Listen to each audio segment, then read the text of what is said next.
देखिए, जब से तुर्की के अंदर जलजिला आया है, सवालात ही सवालात हैं और जवाब किसी के पास कोई नहीं है। अब जो लेटेस्ट सूरत हाल सामने आई है, वो एक अजीबोगरीब मामला ये है कि बरतानिया के अंदर यहूदियों की एक तंजीम काम करती है जो कि इसराइलियों की मदद करती है। कोई भी काम उनको होता है, यानी वहाँ पर ज़रूरत होती है, कोई हालात ख़राब हो जाए, कुछ चीज़ चाहिए हो, तो वो मदद करते हैं। वो दुनिया के बड़े बड़े जितने ऑल ओवर दी वर्ल्ड और ख़ास तौर पर यूके में रहने वाले जो यहूदी होते हैं, अगर इसराइल को कोई ज़रूरत हो, वो फंड करते हैं। इस तंजीम का नाम है जूइश नेशनल फंड यूके, यानी JNF यूके। अब हुआ यूं है, तुर्की के अंदर ये जो जलजिला आया है, शाम में आया है, उसके बाद अब वो कह रहे हैं कि जी इसराइल तैयार नहीं है और इसराइल के अंदर जो जलजिला है उसके लिए वो तैयार नहीं। उन्होंने काम ये किया है कि उन्होंने बहुत बड़ी तादाद के अंदर मोबाइल कार्ड्स, खास तौर पर इसेंशियल इक्विपमेंट्स, ट्रेन वॉलंटियर्स और इस तरह की जितनी इमरजेंसी सिचुएशंस और चीजें हैं वो उन्होंने रवाना करना शुरू कर दिए। अब इसमें आप ये देखिए कि civil emergencies, generators, water purify, portable satellite phones जो हैं, वॉकी टॉकी हैं, सेल फोन चार्जर्स, गेम्स बच्चों के लिए, और बहुत बड़ी सैकड़ों बहुत बड़ी तादाद के अंदर स्कूल के ग्रेजुएट्स, वॉलंटियर्स वो भी भेज रहे हैं ताकि वो जाकर इस इमरजेंसी सिस्टम के अंदर वो हिस्सा ले। अब आप ये देखिए, आपकी स्क्रीन पर तस्वीर लगातार चलती आ रही है। जो कार्ड्स हैं वो असल में डिप्लॉय किए हैं पूरे इसराइल के अंदर। उन्होंने 11 सेंटर्स पर, यानी नॉर्थ से साउथ तक, फिर वॉलंटियर्स वहां पर जाकर काम करेंगे। और उन्होंने क्या कहा आगे से, ये बड़ी अजीब हो गई। वो कह रहे हैं जी इसराइल में जलजिला आ सकता है और इस सूरत हाल से हम ये तमाम की तमाम चीजों की तैयारी करें। इनको कैसे पता है कि इसराइल में जलजिला आ सकता है और वो क्यों? देखिए, ये बात हजम नहीं हो पा रही। इसको हजम करवाएं या आप इसको समझें, ये मामला इस लेवल का नहीं है।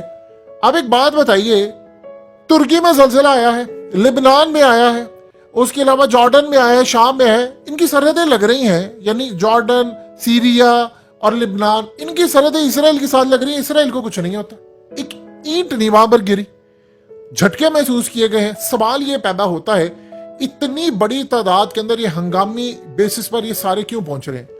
देखिए, ये तभी हो सकता है कि उसकी दो वजूहत हो, क्योंकि अभी तक साइंस ने कहा है कि कोई सिस्टम हमने आज तक ऐसा डेवलप नहीं किया जो बता सके कि जलजिला आ रहा है, मां सिवाय एक जो हॉलैंड की एक कंपनी, जो खास तौर पर एक रिसर्च इदारा है, उसका एक शख्स आता है, रिसर्चर, जो आपकी स्क्रीन पर भी चल रहा है। इसने बताया, इस इदारे ने बताया कि जी जलजिला आने वाला है, और उसने इतना एक्यूरेटली बताया कि तुर्की, शाम, सीरिया, लिबनान, जॉर्डन, ये वो हर जगह पर आएगा।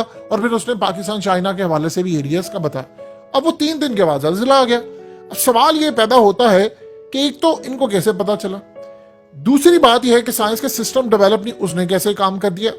अब यहां पर इसराइल को क्या खतरा है?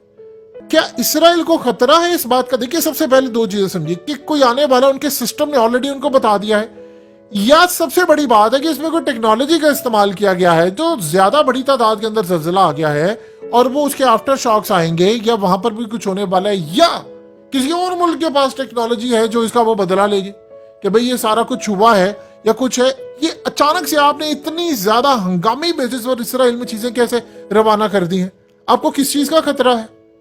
अभी तक ये बात बिल्कुल क्लियर नहीं हो पाई। भाई कैसे चले गए ये सारा कुछ? इतना आपने कह दिया, ठीक है, सारी दुनिया तैयारी करती है, लेकिन अचानक से आप सब कुछ भेजते जा रहे हैं, पूरे मुल्क में डिप्लॉय हो रहा है, और जी वहां पर वो पहुंचे फौरी हंगामी बेसिस पर। क्यों? कुछ होने वाला है क्या? कोई जलजिला आ रहा है या कोई भेज रहा है या सिस्टम के तहत चला गया? देखिए, एक और चीज, अगर कल को जलजिला आ जाता है इसराइल के अंदर और मस्जिद अक्सा खुदा ना खासा शहीद हो जाती, कहेंगे ठीक है, हो गई है, तो अब 3rd टेम्पल बनाते हैं, अब वो जो होने वाली थी होगी। क्या ये प्लान है, या ये हो सकता है, या उसके बाद मामला क्या है, ये अभी तक किसी को समझ नहीं आया। दूसरी बात जरा समझिए, समझने वाली बात। अब इस वक्त सूरत हाल ये है कि तुर्की के अंदर जलजिला आया। ये आग देख सकते हैं, ये फायर देखिए जरा, जो आपकी स्क्रीन पर लगातार चलती आ रही है, ये जो आग है। अब ये जो आग है, इसका कुछ सर पैर समझ नहीं आ रहा। तुर्की के पोर्ट्स पर जो कंटेनर से उनमें आग लग गई है, जेर जमीन बहुत सारी जगहों पर आग लग गई है, गैस पाइपलाइन फट गई है हर जगह पर। ये अजीबोगरीब, ये इस तरह का जलजिला पहले कभी देखा नहीं गया।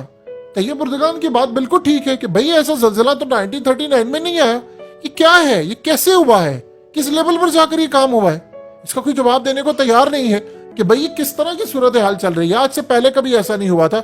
जलजिले आते हैं, मामलात होते हैं, खराब होते हैं, لیکن یہ ہو جانا کہ ترکی کی اتنی بڑی بلڈنگز تھے کہ جس لیول کا زلزلہ آیا ہے وہ پورے کا پورا ریجن فارغ ہو جانا چاہیے، لیکن ترکی اس کا مین ٹارگٹ ہے۔ اور اس سے پہلے آپ یہ دیکھیں، اب سوشل میڈیا پر یہ انکنفرم رپورٹس ہے، اس لیے ہم آپ کو بتا دیں، یہ جو حالیہ 3 ایمبیسیز تھی، خاص طور پر نیدرلینڈ، جرمنی اور برٹن یعنی برطانیہ، انہوں نے جو اپنے کونسولیٹ بند کیے، کہا جی دہشت گردی کا خطرہ ہے۔ کچھ کہہ رہے ہیں جی وہ اسرائیل کے سسٹم نے ان کو پہلے بتا دیا تھا۔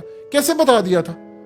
اب اس کی کیا وجوہات ہے کہ آپ نے کہا دہشت گردی کا خطرہ ہے، 4 دن کے بعد زلزلہ آ جاتا ہے؟ کیا آپ نے بہانہ بنایا؟ کیسے؟ یہ تمام چیزیں ہم سمجھنے والی ہیں۔ اور اگر یہ واقعی ایسا ہو گیا ہے کہ کوئی ٹیکنالوجی یا کوئی چیز یا کچھ ایسا استعمال ہوا ہے، تو پھر آپ ایک بات ذہن میں رکھ لیجئے، پھر محفوظ کوئی ملک نہیں ہے مسلم۔ پھر آپ اپنے دل و دماغ میں بٹھا لیں، پھر یہ معاملہ ہو سکتا ہے کہ 57 کے ساتھ 57 اسلامک ممالک جو ہیں وہ اس وقت شدید خطرات سے دوچار ہیں، کیونکہ کسی ایک دو ملک میں بھی مزید آ گیا تو اس کے بعد اس کا نظام دھرم برم ہو گیا، اور خدا نہ خاصا اگر کوئی ایکسپیریمنٹ پاکستان پر ہو گیا یا کسی اور پر ہو گیا، اس پر ہمارے سائنٹسٹ کیا کر رہے ہیں؟ ہم جو اس وقت بھیک مانگ رہے ہیں دنیا سے، اس پر آگے ہو کر ہمیں تحقیقات کرنی ہے کہ بھئی یہ چل کیا رہا ہے۔ اس پر ہمارے سائنٹسٹ کو میڈیا پر آ کر کیوں نہیں بات کرنے کی اجازت دی گئی کہ ترکی کے اندر یہ معاملہ ہوا ہے، 10 کے 10 شہر جو ہیں، 1700 بلڈنگز کولیپس ہیں، نہ جانے ہزاروں بلڈنگز اور گھر ہیں وہ رہنے کے قابل نہیں ہیں، وہ دڑار پڑ چکی ہے، وہ کبھی بھی گر جائیں گے اور جان کو خطرہ ہے۔ یہ معاملہ بڑا عجیب و غریب سا ہے، اور اس پر کوئی بات کرنے کو تیار نہیں ہے کہ جب سائنس کو نہیں کوئی سسٹم ملا تو یہ ہالینڈ کے ادارے نے اور اس شخص نے کیسے آپ کو پہلے بتا دیا اتنا ایکوریٹلی؟ یہ کوئی اتفاق تو ہو نہیں سکتا۔ وہ بندہ کہہ رہا ہے میری کوئی پیشنٹ کوئی نہیں تھی، میں نے تو پورا کیلکولیٹ کر کے رکھا تھا۔ تو ظاہر سی بات ہے ان کے اکوپمنٹس ہیں، ان کی ریسرچ ہے، ان کا پیسہ ہے، انہوں نے جو ورکنگ کی ہے۔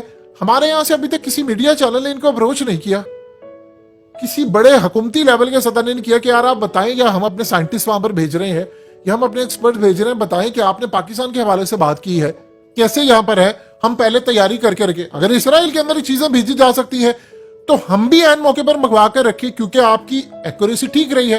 اللہ نہ کرے، اللہ کبھی بھی نہ کرے ایسا ہو، نہیں آتا تو اچھی بات ہے، ہم رکھ لیں گے وہ سامان، ہم دنیا کو کہہ سکیں گے کہ ٹھیک ہے جی ساری صورت حال ہوئی تھی۔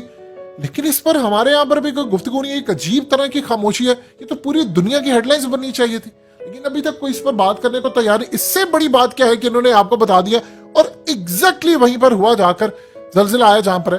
یہ تمام وہ چیزیں ہیں جس کا سوال اس وقت سب اٹھا رہے ہیں۔ جواب